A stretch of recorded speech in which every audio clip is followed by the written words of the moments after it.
بسم اللہ الرحمن الرحیم الحمد للہ الذی خلق السماوات والارض وجعل الظلمات والنور ثم الذین کفروا بربهم یعدلون۔ جیسا کہ کل آپ کے سامنے بیان کیا گیا کہ سورہ انعام شریف چونکہ مکہ مکرمہ میں نازل ہوئی تو اس میں اصولیات کا ذکر زیادہ ہوگا، اور اصولی باتیں جو ہیں ان کی تین ابتدائی اور اولین باتیں، اہم ترین اور اساسی بنیادی باتیں، وہ عقیدہ توحید ہے، نبوت ہے اور عقیدہ آخرت ہے، وہ بیان کیا آپ کے سامنے۔ تو آج یہ ساری آیات کریمہ جتنی پڑھیں گے ہم، ان میں خالق اور مالک نے اپنی توحید پر دلائل دیے، اپنے خالق اور مالک ہونے پر، اپنے رازق ہونے پر دلائل دیے، اور ساتھ اللہ تبارک و تعالی نے ان کا کچھ حال بیان فرمایا جو اس دعوت کے منکر تھے کہ ان کے ساتھ کیا بنا ہے۔ سمجھایا نا مسئلہ؟ اللہ تبارک و تعالی نے ان کا بھی کچھ حال یہاں پر ذکر کیا ہے۔ فرمایا الحمدللہ الذی خلق السماوات والارض وجعل الظلمات والنور، میں تمام تعریفیں اس اللہ تبارک و تعالی کے لیے جس نے آسمانوں کو اور زمینوں کو پیدا کیا، وجعل الظلمات والنور، اور اس نے اندھیروں کو اور نور کو پیدا کیا، ثم الذین کفروا بربہم یعدلون، پھر بھی کافر اپنے رب کے ساتھ شریک ٹھہراتے پھرتے ہیں، پھر بھی کافر جو ہیں اپنے رب کے ساتھ برابر کرتے پھرتے ہیں کسی اور کو۔ ہاں جی، جب خالق اور مالک وہی ہے، پیدا کرنے والا وہی ہے، اندھیرے اور روشنی کو پیدا کرنے والا وہی ہے، رات دن کو پیدا کرنے والا وہی ہے، چاند سورج کو پیدا کرنے والا وہی ہے، تو پھر اس کے برابر ہو کون گیا بھائی؟ ثم الذین کفروا بربہم یعدلون، پھر بھی کافر رب کے برابر ٹھہراتے پھرتے ہیں لوگوں کو۔ اللہ اکبر کبیرہ۔ یہ ذہن میں رہے کہ اللہ تبارک و تعالیٰ کی حمد جو ہے نا، تعریف، یہ جتنی آیات کریمہ ہیں اس طرح کی، الحمدللہ الذی خلق السماوات، الحمدللہ الذی انزل علی عبدہ الکتاب، یہ والے چلو عوام تو بیچارے ان کو الحمدللہ رب العالمین آتا ہے صرف، چلو کہہ دیے جی الحمدللہ رب العالمین، لیکن جو پڑھے ہوئے ہیں جن کو یہ یاد ہیں، کوشش کر کے وہ یہ بھی پڑھا کریں۔ ہاں جی، اللہ تبارک و تعالیٰ کی حمد جو ہے وہ ان الفاظ کے ساتھ بھی کی جائے، یعنی یہ الفاظ بھی مالک کو پسند ہیں، بہت زیادہ پسند ہیں، تو صورتوں کے شروع میں رب تبارک و تعالیٰ نے بیان فرمائے۔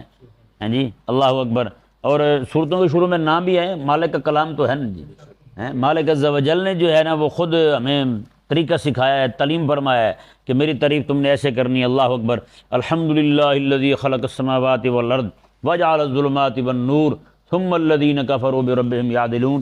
اسی ایک ہی آیت کریمہ کے اندر اس کا اعجاز دیکھیں، ایک ہی آیت کریمہ کے اندر آسمان و زمینوں کی تخلیق کا ذکر، ہاں جی، ظلمات اندھیرے اور روشنی کے بننے کا ذکر، اور ساتھ ساتھ مشرکین کا رد بھی ہو گیا، ساتھ ہاں جی مشرکین کا رد بھی ہو گیا۔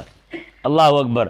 پھر فرمایا رب تعالیٰ نے هو الذی خلقکم من طین ثم قضى اجلا، وہی ہے وہ ذات جس نے تمہیں پیدا کیا مٹی سے، ثم قضى اجلا، پھر اس نے مدت مقرر کر دی۔ یہ ذہن میں رہے، اس مدت سے دو مدتیں مراد ہو سکتی ہیں، ایک مدت تو انسان کی اپنی زندگی کی ہے، ہاں جی، ایک بندہ پیدا ہوا ہے تو اس کے جس دن روح پھونکی گئی تھی اسی دن یہ لکھ دیا گیا کہ اس کی عمر اتنی ہوگی، اور یہ عمر بھی کوئی نہیں بتا سکتا۔ یہ الگ بات ہے، ڈاکٹر کہتے ہیں کہ آدھا گھنٹہ پہلے آ جاتے تو یہ نہ مرتا ہیں، اور ڈاکٹر خود جو ہے وہ آدھا گھنٹہ بتائے پہلے وہ ہسپتال میں بیٹھا ہوا گڈ بائے کر جاتا ہے، ہوتا ہی نہیں ہوتا ایسے۔ تو اس لیے یہ مدت جو ہے نا بندے کی عمر، یہ بھی کسی کو معلوم نہیں ہے۔ قرائن سے، شواہد سے یہ اندازے لگاتے ہیں، بیچارے تخمینے لگاتے ہیں، ہاں جی بس یہ آخری سانسیں چل رہی ہیں، اب جو نبض اس کی نہیں چلنی، نبض ٹھنڈی ہو رہی ہے، تو یہ ایک الگ بات ہے۔ لیکن بالکل ایک یعنی کہ قطعی طور پر یہ معلوم ہونا کہ اس کی عمر اتنی ہے، اتنے دن، اتنے گھنٹے، اتنے منٹ لے کر آیا ہے، یہ کوئی بھی نہیں بتا سکتا۔ اس کا علم رب تعالیٰ نے فرمایا کہ آجالا، یہ میں نے مقرر کیا ہے اور اس کا علم ہے بھی میرے پاس۔ سمجھ آیا نا مسئلہ؟ اور اللہ تبارک و تعالیٰ نے ارشاد، اچھا دوسری جو مدت ہے وہ ہے قیامت کا دن، قیامت کب آئے گی، یہ خالق اور مالک نے اس کا علم اپنے حبیب کریم علیہ السلام کو عطا فرمایا۔ یہ قیامت کب آئے گی؟ علماء فرماتے ہیں آقا علیہ السلام کے دنیا سے جانے سے پہلے رب تبارک و تعالیٰ نے حضور کو یہ علم عطا فرما دیا تھا، ٹھیک ہے جی۔ باقی کوئی بندہ نہیں جانتا قیامت کب آئے گی، سارے تخمینے ہیں، سارے اندازے ہیں وہ حالات کو دیکھ کر، واقعات کو دیکھ کر. دیکھیں بہت ساری چیزیں خالق اور مالک نے ایسی رکھی ہیں جی، کیونکہ ان کا وقوع جو ہے نا وہ بہت بڑا ایک منظرنامہ بنائے گا، پوری دنیا کے اندر رد و بدل کر دے گا، تبدیلی لائے گا بہت بڑی. تو ان کے آنے سے پہلے کریم آقا صلی اللہ علیہ وسلم نے بھی ان کی مدت بیان نہیں کی، تعیین نہیں فرمائی. جیسے ابھی کئی جاہل جو ہیں وہ یوٹیوب پر، فیس بک پر، جناب ٹویٹر پر اپنی ویڈیو چلانے کے لیے بس جی 4 سال رہ گئے امام مہدی کو آنے کو، بس جی 2 سال رہ گئے امام مہدی کے آنے کو، ابھی سے بیعت شروع ہو گئی جی، میں بیعت لے رہا ہوں امام مہدی کی. بھئی تمہیں کس نے کہہ دیا ہے؟ جب رسول اللہ علیہ السلام نے مدت معین نہیں فرمائی کہ کس سن میں آئیں گے، کس سال میں آئیں گے، تو پھر تم کون ہوتے ہو اس طرح کر کے پیشن گوئیاں کرنے والے فضول کی؟ اس کا علم میرے خالق اور مالک کو ہے کہ کب انہوں نے تشریف لانا ہے. جی علماء جو اپنے تخمینے بیان کرتے ہیں، علماء حساب کو دیکھ کر اور باقی جو نشانیاں قیامت کی، جی آپ بھی دیکھ رہے ہیں جی، جب آپ چھوٹے تھے ہم بھی چھوٹے تھے، کبھی ہم نے دیکھا تھا ایسے زنا اور بدکاری عام ہو جیسے آج ہو رہی ہے. یہ علامتیں تو پائی جا رہی ہیں بھائی، یہ تو سیدھی سی بات ہے.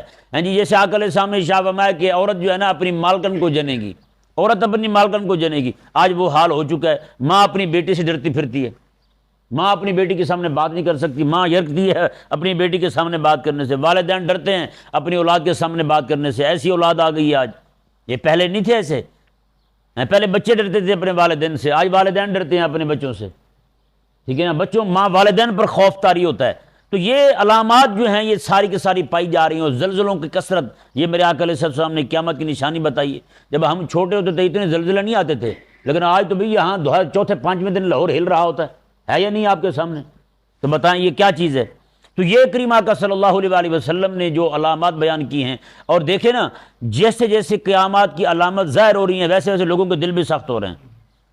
ادھر جناب ایک 4-5 سال ہو گئے ہوں گے، بہت بڑا زلزلہ آیا تھا یہاں لاہور میں، ہل گیا تھا، سارا کچھ ہل گیا تھا، سوئے ہوئے اٹھ گئے تھے. ہم یہاں سے گئے باہر، یہاں سے نیا زلزلہ اس وقت آیا تھا، یہاں سے نکلے باہر چلے گئے، 3-4 لوگ تھے ہم باہر ہوٹل پہ گئے. میں نے کہا، ایک لڑکا کہنے لگا جی ہم یہاں پہ خبروں پہ دیکھ لیں کہیں خیر تو ہے نا. میں نے کہا دیکھ لے. ہاں جی وہ گیا، ہم باہر بیٹھے ہوئے تھے، اس وقت یہ پارک ہوتا تھا باہر ملتان روڈ کے ساتھ، وہاں بیٹھے ہوئے ہیں. تو وہ کہتا جی انہوں نے فلم لگائی ہوئی تھی، خبر نہیں دیکھ رہے تھے. وہ لڑکا گیا، میں نے کہا چلو جا کے پوچھا ان سے کہ کیا معاملہ ہے. اس نے کہا بس آیا تھا تو ہم نے تو فلم دیکھ رہے تھے، ہم نے وہی لگا لی. بتائیں اندازہ لگا. یعنی کہ اب وہ جو چیزیں ان کے دل پر اثر انداز ہونے والی تھی وہ بھی نہیں ہو رہی. اب بتائیں نا جی جو حدیث پاک کے فرمایا کہ قیامت کے قریب توبہ کا دروازہ بند ہو جائے گا، جی اس میں بہت ساری تعداد تو ان لوگوں کو بھی ہوگی جن کو توبہ کی توفیق ہی نہیں ہوئی. دروازہ تو بند ہوگا ہی ہوگا، بہت ساری تعداد ان کی ہوگی جن کو توفیق ہی نہیں ہونی. یہ وہی لوگ ہیں. یعنی اتنے سارے، جو بھی ایک عالمی منظرنامہ بدل چکا ہے، پوری دنیا کا نظام درم برم ہو چکا ہے، ظلم و زیادتی اتنی ہو چکی ہے کہ جناب روزانہ دن دہاڑے لوگوں کا قتل ہو رہا ہے چھوٹے چھوٹے پیسوں کی وجہ سے، 50 روپے کی خاطر. ایک کل کی بات ہے، فیصل آباد میں ایک بندہ شو روم کا مالک تھا بہت بڑا، جی بیٹے نے اپنے باپ کو قتل کر دیے، باپ کو شو روم کے اندر بیٹے نے قتل کر دیے. بتائیں اندازہ لگائیں. اب یہ حالات خون سفید ہوئے یا نہیں ہوئے؟ یہ چیزیں ساری میرے کریم آقا علیہ السلام نے بیان فرمائی. اب ان چیزوں کو کریم آقا علیہ السلام نے متعین نہیں فرمایا کہ فلاں دن ہوگا، فلاں وقت میں ہوگا، فلاں سن میں ہوگا. جب آقا علیہ السلام نے متعین نہیں فرمایا، اور یہ بڑی باتیں جو ہیں اتنی بڑی باتیں، ان کو پوشیدہ رکھنے میں حکمت بھی یہی ہوتی ہے کہ اگر کوئی ڈر والی بات ہے تو لوگ ڈرتے رہیں، اگر کوئی ایسی بات ہے جس کو حاصل کیا جائے تو اس کی رات دن تگ و دو میں لگے رہیں. جیسے مثال کے طور پر لیلۃ القدر شریف ہے، اس کے بارے میں یہ نہیں بتایا گیا کہ فلاں رات ہی ہے، بلکہ حضور نے یہ ارشاد فرمایا اس کو طاق راتوں میں تلاش کرو، تلاش کرو طاق راتوں میں. 21 ہوگی، 23 ہوگی، 25 ہوگی، 27 ہو گئی، ان راتوں میں ڈھونڈو، تم تلاش کرو. تم 29 ہو گئی، ان راتوں میں تلاش کرو. کیوں؟ انعام اتنا بڑا ہے نا. تو اتنا بڑا انعام ایسے ہاتھ تھوڑا چڑھے گا. جی اسی طرح امام مہدی رضی اللہ تعالیٰ عنہ کی آمد جو ہے، امام مہدی کو ہر بندہ نہیں پہچان پائے گا، بہت بڑا طبقہ امام مہدی کا مخالف ہو جائے گا. جیسے آج کئی لوگ دعویٰ کرتے ہیں امام مہدی ہونے کا، بہت سے بڑا طبقہ ان کے ساتھ مل جاتا ہے. وہ یار ایسا کیسے ہوگا کہ ہر بندہ امام مہدی ہو جائے؟ یہاں پہ مرزا دجال قادیانی ذلیل نے مہدی ہونے کا دعویٰ کیا. اس نے کہا میں مہدی ہوں، لوگوں نے مان لیا. اس نے کہا میں عیسیٰ مسیح ہوں، وہی واپس آ گیا ہوں، لوگوں نے کہا ٹھیک ہے. اب جو بہت بڑا طبقہ جو ہے اس وقت کا بے دین طبقہ جو ان کے ساتھ مل رہا ہے، ان کو امام مہدی مان رہا ہے، ان ذلیلوں کو، تو کیا خیال ہے جب امام مہدی آئیں گے بہت بڑا طبقہ ذلیلوں کا ان کا مخالف نہیں بنے گا؟ بہت بڑا طبقہ مخالف ہو جائے گا۔ تو یہ ان کا آنا بھی ایک آزمائش ہوگی۔ کیا ہوگا؟ آزمائش ہوگی۔ حضرت عیسیٰ علیہ السلام کا آنا بھی آزمائش ہوگی۔ یہ علامات قیامت ہے نا، تو علامات قیامت جتنی بھی ہیں ساری آزمائشیں ہیں۔ یہ ذہن میں رہے، لوگوں کا ایمان دائیں بائیں ہو جائے گا۔ جیسے دجال آئے گا، بہت بڑا طبقہ دجال کے ساتھ مل جائے گا، ہر وہ بندہ اس کے ساتھ مل جائے گا جو آج کہتا ہے جی قرآن پڑھنے کی کیا ضرورت ہے، بس پیسہ آنا چاہیے، وہ سارے اس کے ساتھ مل جائیں گے، کیونکہ اس نے تو ترقی کر کے دکھانی ہے جی۔ جنت اس کی اپنی ہوگی، دوزخ اس کی اپنی ہوگی، ہیں جی۔ وہ اسی وقت بارش برسا دے گا، زمین سے جناب خزانے باہر آ جائیں گے، سونا باہر نکال دے گا زمین سے، چاندی باہر نکال دے گا، دھاتیں نکال دے گا باہر، ہیں جی۔ آج تو انگریز نے اکیلا جہاز بنایا، لوگ آدھے سے زیادہ مسلمان اس کا کلمہ پڑھ چکے ہیں۔ اس دجال آ کے اس وقت کیا کیا کرے گا، تو ظاہری بات ہے کہ ان کو کتے نے کاٹا ہے، جو لبرل بے دین لوگ ہیں اس کے ساتھ نہ ہو جائیں، اس کے ساتھ جو ہے نا اس کی ترقی کو نہ مانے۔ تو یہ مادیت پرستی جو ہے نا یہ بہت بڑا غرق کرتی ہے بندے کا۔ میں حقیقت کہتا ہوں اس وقت کا سب سے بڑا فتنہ مادیت پرستی ہے۔ یہی مادیت پرستی جو ہے نا بندے کو دین سے دور لے جا رہی ہے، یہی مادیت پرستی بندے کو رب تعالیٰ سے دور لے جا رہی ہے، یہی مادیت پرستی جو ہے بندے کو رب تبارک و تعالیٰ کی مسجد سے، رب تعالیٰ کی عبادت سے، یعنی عبادتوں کو بے لذت کر دیا اسی شے نے۔ ہم نماز میں بھی کھڑے ہیں تو نماز میں خیال کام کا ہی ہے اپنا۔ بتائیں، خالق اور مالک نے ارشاد فرمایا جی دیکھیں، هو الذی خلقکم من طین ثم قضى اجلا، وہی ہے وہ ذات جس نے تمہیں مٹی سے پیدا کیا پھر تمہاری مدت مقرر کر دی۔ تو قیامت جو ہے نا یہ بھی ایک بہت بڑی آزمائش ہوگی، فتنہ ہوگا بہت بڑا، ہیں جی۔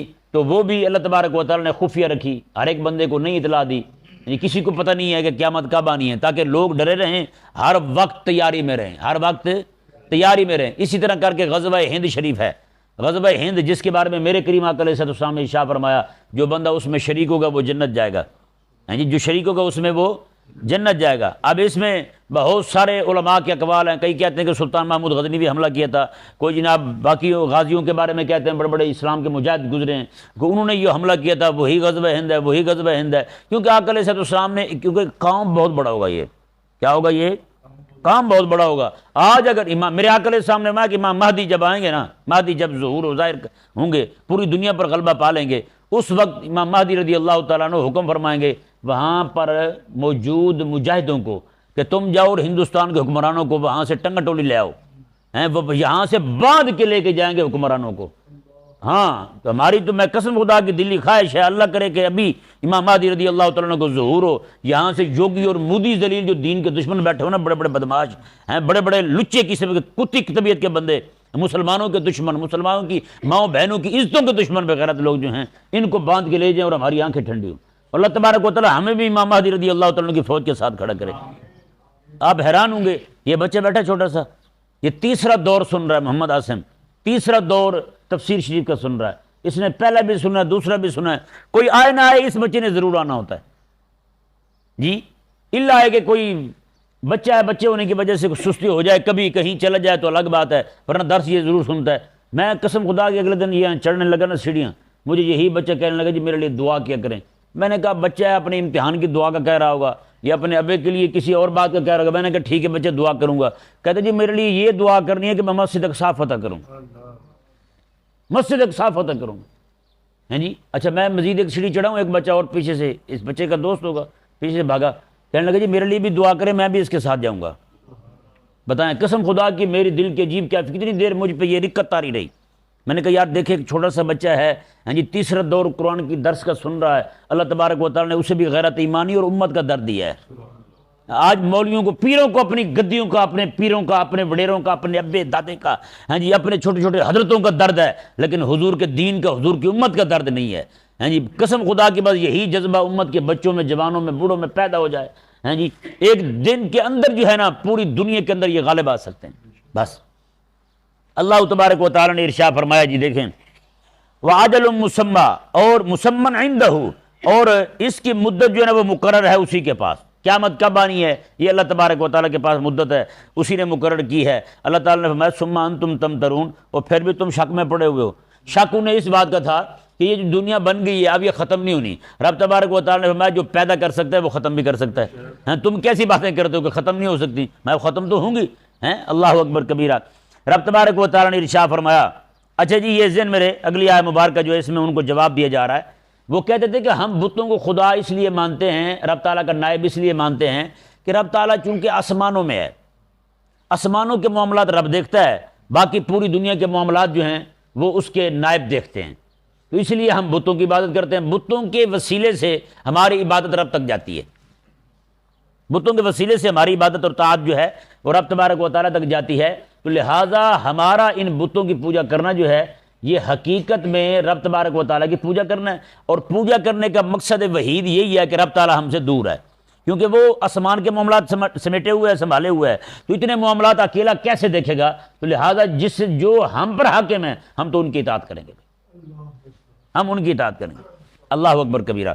رب تبارک و تعالیٰ نے ان کو اس بات کا جواب دیا، میں کہ جاہلو وَهُوَ اللَّهُ فِي السَّمَاوَاتِ وَفِي الْأَرْضِ، وہی اللہ معبود برحق ہے آسمانوں میں بھی اور زمینوں میں بھی، عبادت اسی کی ہونی ہے.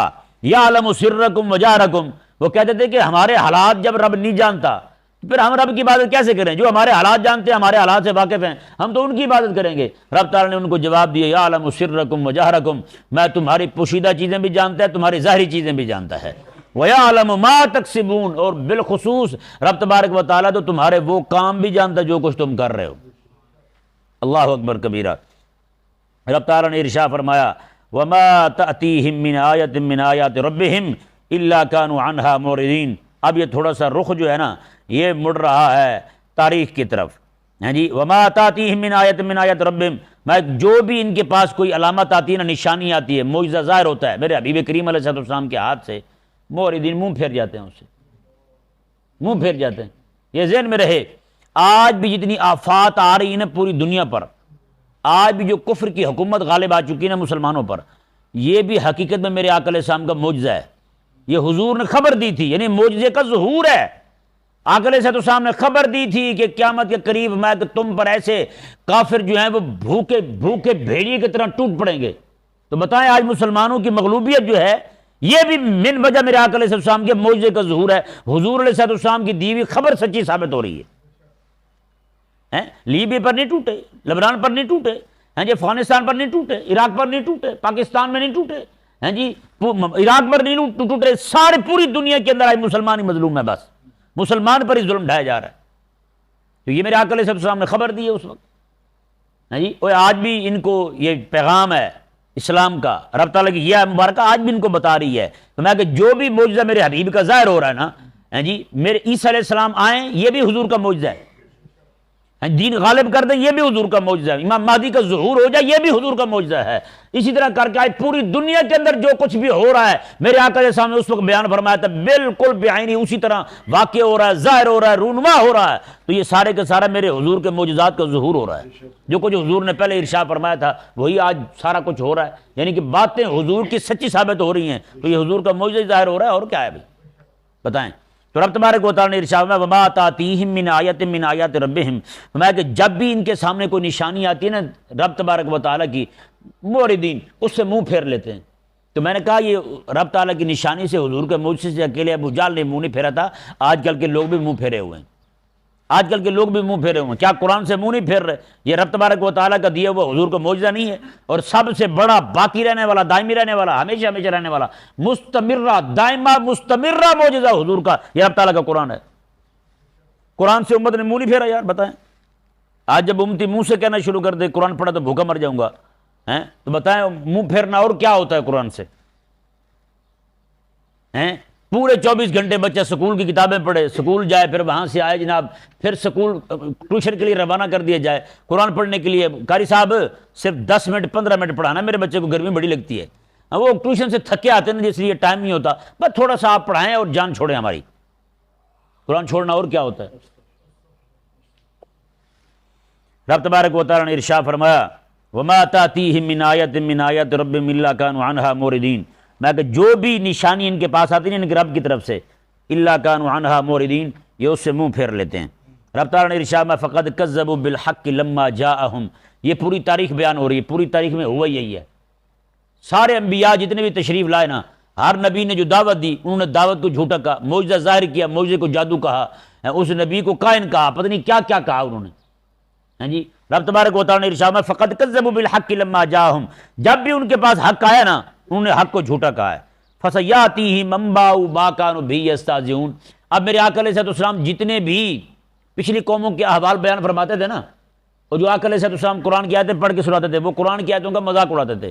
رب تعالیٰ نے ارشاد میں کہ جن چیزوں کا تم مذاق اڑا رہے ہو نا، اس کی خبریں بھی تم تک پہنچ جائیں گی۔ یہ بھی تمہیں پتہ چل جائے گا جب جاؤ گے نا تم شام اور یمن کی طرف، تو راستے میں تمہارا پڑاؤ پڑے گا قوم عاد اور سمود کی طرف، تمہیں دکھائی دیں گے ان کے کھنڈرات، ان کے علاقے تباہ شدہ پڑے ہوں گے، تم دیکھو گے، تمہیں پتہ چل جائے گا کہ یہاں بھی کچھ لوگ تھے، یہاں بھی کوئی آبادی تھی، یہاں بھی انسان رہتے تھے، انہوں نے بھی یہی کیا، ہمارے نبیوں کے ساتھ انہوں نے دشمنی کی، تو پھر رب تبارک و تعالیٰ نے ہم نے پھر ان کا وہ حال کیا۔ یہ آیت مبارکہ دیکھیں، الم یروا کما اہلکنا من قبلہم من قرن مکناہم فی الارض ما لم نمکن لکم وارسلنا السماء علیہم مدرارا، میں کیا انہوں نے دیکھا نہیں ہے کہ ہم نے ان سے پہلے کتنی قومیں تباہ کر دیں، کتنی قوموں کو ہلاک کر دیا ہم نے، مکناہم فی الارض ما لم نمکن لکم، فرمایا کہ ہم نے تو ان کو زمین کے اندر وہ طاقت قوت قدرت دی تھی جو تمہیں بھی نہیں دی، ان کے جسمانی طاقت ایسی تھی قوم عاد اور سمود کی کہ کھجور سے بھی بڑے قد ان کے، وہ کھجوروں کو بھی اوپر سے کھڑے ہو کے ایسے اکھیڑ لیتے تھے، توڑ کے کھا جاتے تھے کھڑے کھڑے، ہم تو رسے باندھ کے چڑھتے ہیں نا، وہ تو ایسے کھڑے ہو کے کھیڑ لیتے تھے کھجوریں اور کھا جاتے تھے۔ قرآن کریم کے 29ویں پارے میں جو رب تبارک و تعالیٰ نے بیان فرمایا نا، ان پر عذاب آیا، آندھی آئی تو اڑ اڑ کے ایسے گرے، وہاں پہ لفظ ہے فرمایا کہ جیسے ایسے گر رہے تھے جیسے کھجور کے تنے گر رہے ہیں، ایسے لمبے لمبے قد، جسمانی طور پہ ایسے ڈیل ڈول والے بندے، بڑے مضبوط ترین، سارے ہینڈسم، اونچے لمبے قد کے۔ تو ان کے ساتھ پھر کیا ہوا، رب تبارک و تعالیٰ نے فرمایا کہ ہم نے ان کو جسمانیت اور قوت طاقت دی ہوئی تھی اور ٹھہراؤ دیا تھا، حکومت مضبوط ان کی تھی، نظام مضبوط ان کا تھا، مکناہم، ان کو ہم نے زمین میں وہ قابو دیا تھا، جی، وارسلنا السماء علیہم مدرارا، موسلادھار بارشیں برستی تھی ان پر، کھیت بغات ہر شے ان کے پاس تھی، اور بارش کے ساتھ ساتھ وجعلنا الانہار تجری من تحتہم، اور ان کے نیچے سے نہریں جاری تھیں، باغوں کے نیچے سے بھی، ان کے گھروں سے بھی نہریں نکلتی تھیں۔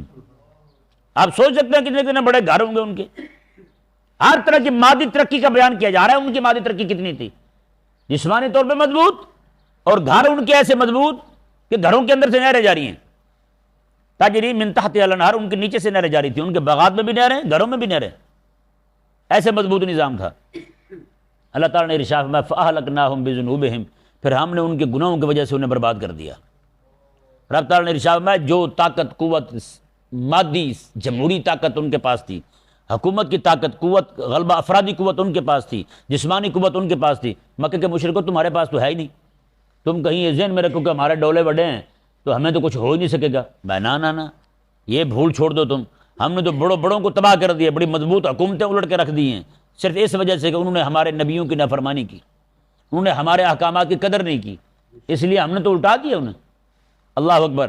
رب تبارک و تعالیٰ نے ارشاد فرمایا وَأَنشَأْنَا مِن بَعْدِهِمْ قَرْنًا آخَرِينَ، یہ ذہن میں رہے، تم کہو کہ اگر ہم پر عذاب آتا ہے ہم تباہ ہو جاتے ہیں تو پھر دنیا ویران ہو جائے گی، نہ، ہم نے جو اتنی قومیں تباہ کی ہیں نا، ان کی جگہ پھر دوسرے وقت میں ہم پھر اور قوم لے آئے ہیں وہاں پہ، ہمارے خزانوں میں کمی نہیں ہے، ایک قوم تباہ کی دوسری قوم لے آئے ہیں ہم وہاں پر، یہ نہ سوچنا کبھی بھی کہ جناب دنیا ویران ہو گئی تو یہ ہو گیا وہ ہو گیا، نہ، ثم انشأنا من بعدہم قرنا آخرین، پھر ہم نے ایک قرن کو ہلاک کیا نا، برباد کیا جماعت کو، لشکر کو، تو دوسرا لشکر وہاں لے بھی آئے ہیں۔